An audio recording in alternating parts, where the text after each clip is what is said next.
এবার বলি ট্যাক্সের ফ্যাক্ট।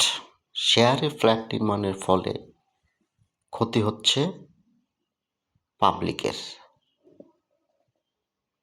সকল পাবলিকের, বাংলাদেশের জনগণের, সরকারের। কারণ একটা ফ্ল্যাটের যে রেজিস্ট্রেশন খরচ, যে ট্যাক্সটা সেখানে সরকার পায়, সে ট্যাক্স দিয়ে পাবলিকের কাজ হয়।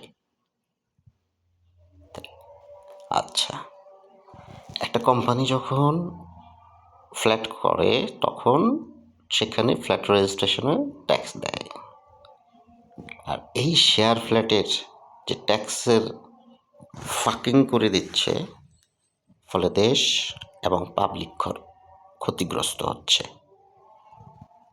কত লক্ষ ফ্ল্যাট অলরেডি এভাবে নির্মিত হয়েছে, কত হাজার কোটি টাকা পাবলিকের ক্ষতি হয়েছে, সরকারের ক্ষতি হয়েছে। চিন্তা করছেন কেউ? সরকারি মাদারচোদ চাকরিজীবী, তারপর যে বেতন নেস, হালাল করে নেস, হালাল করে নে। দেশ না বাঁচলে তোকে সরকারি চাকরি থাকবে?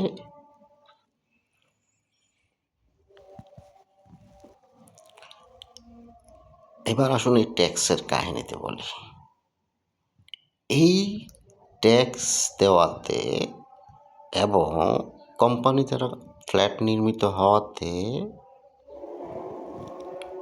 সাপোর্টিং যে এমপ্লয়মেন্ট হচ্ছে, ইঞ্জিনিয়ার, লেবার, কন্ট্রাক্টর, পাবলিক কাজ করতেছে, সেই সাপোর্টিংটা পারফেক্টলি আসে। আর শেয়ারের যে নির্মিত হয় সেখানে সেইভাবে এমপ্লয়মেন্ট হয় না। 10 তলা বিল্ডিং, মিনিমাম 3 জন ইঞ্জিনিয়ার থাকা উচিত ছিল। গিয়ে দেখেন কয়টা প্রজেক্ট ইঞ্জিনিয়ার আছে, মিস্ত্রি ইঞ্জিনিয়ার হয়ে যায়। ভূমিকম্প হলে কি যে হবে, কান্নাকাটি করেও রাস্তা খুঁজে পাবে না।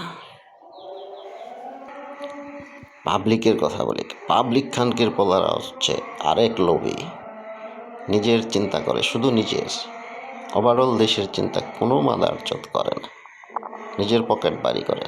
কিন্তু এই ফ্ল্যাটগুলো নির্মাণ হচ্ছে, যে এইগুলো যদি ট্যাক্সটা দেবে, সেই ট্যাক্সের টাকায় কিন্তু সে নিজে উপকৃত হচ্ছে, তার ছেলে উপকৃত হচ্ছে, তার ফিউচার প্রজন্ম উপকৃত হচ্ছে। এটা কিন্তু সে বুঝতেছে না। তাদেরকে বোঝান, ধরেন, এভাবে আর চলতে পারে না।